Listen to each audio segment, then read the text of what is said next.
स्वागत है आपका प्रिया क्लासेस के यूट्यूब चैनल पर।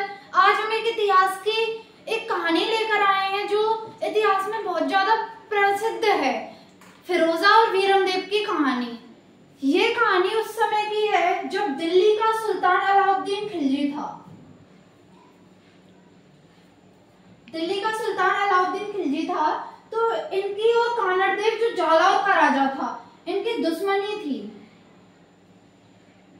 इस टाइम पे अलाउद्दीन खिलजी का एक सेनापति हुआ करता था जिसका नाम था आइन उल मुल्तानी।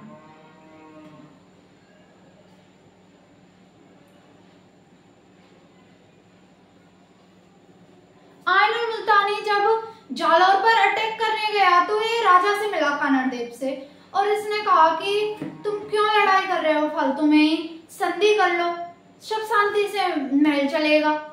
तो ये संधि के लिए मान गया कानड़देव। और फिर इस आइन उल मुल्तानी ने कहा कि आपको हमारे सुल्तान महल में बुला रहे हैं, आपको संधि करनी है तो आपको महल में बुला रहे हैं वो, कि कम से कम देखें तो सही कि जालौर के राजा हैं ये कैसे हैं।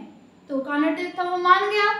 कानड़देव का एक बेटा हुआ करता था जिसका नाम था वीरमदेव।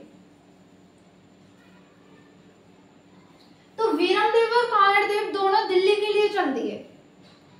अब जब वीरमदेव वहां पर पहुंचा दिल्ली में तो जो हमारे हाथों पे बाल होते हैं वो उसके हाथों में बाल नहीं थे। अलाउद्दीन खिलजी से जब वो मिला तो उसने ये बात नोटिस करी और कहा कि क्या जब भगवान बाल बांट रहा था तो तुम वहां पे लेट पहुंचे थे। फिर वीरमदेव ने भी डायलॉग दे दिया कि मैं उस समय लेट ही पहुंचा था वहां पर क्योंकि उस समय पर ही बुद्धि बन रही थी और मैं वहां पे ज्यादा देर हो गया, 2 बार चला गया था मैं वहां पे, इसलिए मेरे में तुमसे ज्यादा बुद्धि है। अब ये जो अलाउद्दीन खिलजी था ये इस बात को मजाक में ले गया कि अभी से राजकुमार है, कोई नहीं।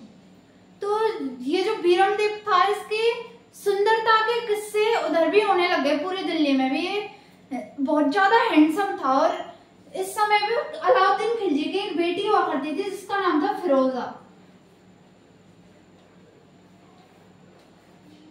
दासियों ने फिरोजा को भी बताया कि एक राजकुमार आया है जालौर का, वो इतना ज्यादा हैंडसम है कि पूरी दिल्ली में उसकी चर्चा हो रही है।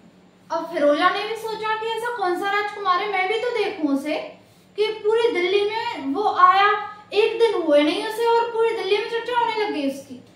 तो एक दिन वो सुबह उससे भी मिले। जब वो युद्ध अभ्यास से वापस आ रहा था तो फिरोजा ने अपने महल के ऊपर की छत पर से देखा उसे और उसने देखा तो वो अब तो उससे शादी करना चाहती थी कि जो उसकी शादी थी वो वीरमदेव से ही हो। ये बात उसने अलाउद्दीन खिलजी से की।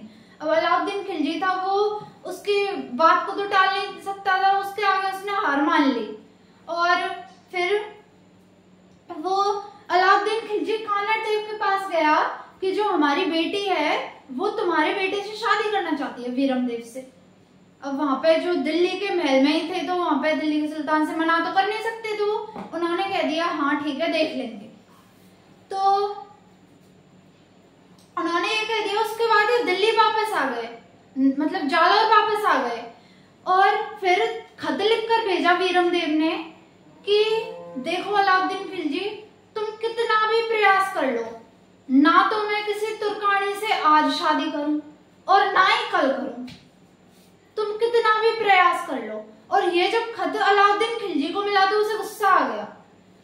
तो अब उसने कहा कि अब तो दिल्ली पर जालौर पर आक्रमण ही होगा। और जब ये जालौर पर आक्रमण करने लगे तो वहां पे एक किला पड़ता था, सिवाड़ा का किला। सिवाड़े के किले को जालौर की चाबी कहा जाता था। तो सिवाड़े के जालौर में जाने से पहले सिवाड़ से युद्ध करना पड़ेगा, सिवाड़ा के किले से, और यहाँ पे जीत गए तो तुम जालौर में जा सकते हो। तो इस समय सिवाड़ा में 2 राजकुमार रहते थे, सातल और सौंग। सातल और सौंग इन्होंने युद्ध में नेतृत्व, बहुत देर तक नेतृत्व संभाला, लेकिन जब ये संभाल नहीं पाए तो सिवाड़ा में इस समय में 1310 की बात है, ये सिवाड़ा में पहला साका हो गया। सिवाड़ा में साका हुआ था 1310 में पहला साका।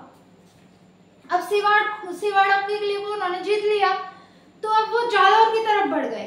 अब जब जालौर की तरफ वो बढ़े तो वहां पे उनकी लड़ाई हुई वीरमदेव से और कानड़देव से। इस समय जो वीरमदेव था वो कुल 22 वर्ष का था, सिर्फ और सिर्फ 22 वर्ष का था वीरमदेव। तो इस समय पे जब उनकी लड़ाई हुई तो इसमें कानड़देव की भी और वीरमदेव की भी दोनों की मृत्यु हो गई। मीन्स 22 साल की उम्र में जो वीरमदेव था वो भी मर गया और उसका पिता भी मर गया।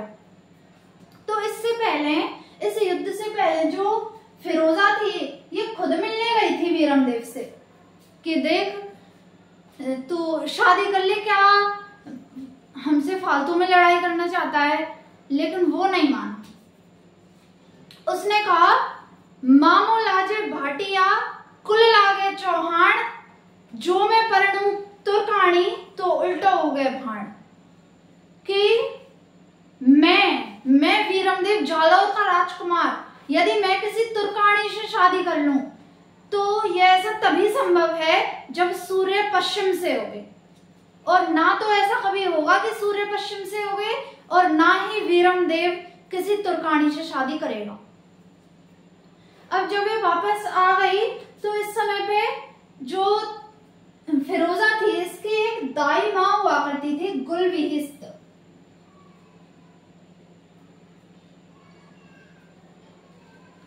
गुलबिहिस्त ने वीरमदेव को समझाया लेकिन वीरमदेव ने मना कर दिया।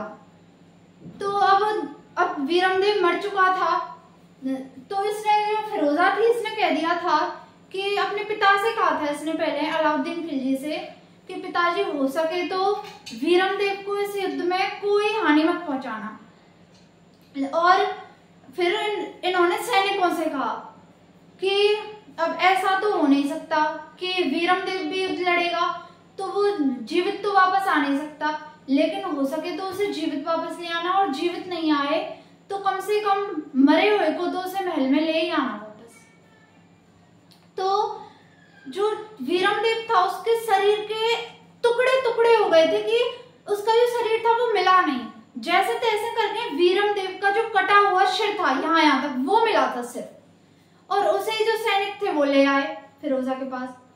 अब जब फिरोजा ने उसको देखा थाल को तो वो कह रही थी कि सैनिक उसके पास थाल को लाने लगे कि वो जो वीरमदेव है वो जीवित तो नहीं बच पाया है लेकिन मर जरूर गया है, तो उनका शीश ही मिल पाया था हमको, तो इसे ही आप देख लीजिए।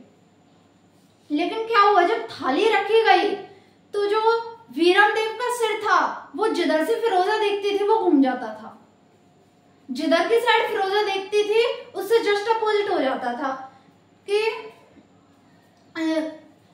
कि मैं ना, उसने कहा था वीरमदेव ने कि मैं मरने के बाद भी तुझे दिखूंगा तो नहीं। फिर जो फिरोजा थी उसने उससे हाथ जोड़कर विनती करी, तज तुर्कानी चाल हिंदू आणी हुई हाँ में भोगोरा भड़तार शीश ना ढूंढ सोनगरा, कि हे सोनगरा के राजकुमार तेरे लिए आज मैं तुर्कानी से हिंदू बन गई हूं, लेकिन तू ऐसे सिर तो मत झुका। हमारा मिलन जीते जी तो नहीं हो पाया लेकिन अब अग्निकुंड में हमारा मिलन जरूर हो जाएगा। और कहते हैं फिर कि जो फिरोजा थी ये वीरमदेव के सिर को लेकर यमुना नदी में कूद गई। तो जो जल जौहर किया था ये फिरोजा ने जल जौहर किया था।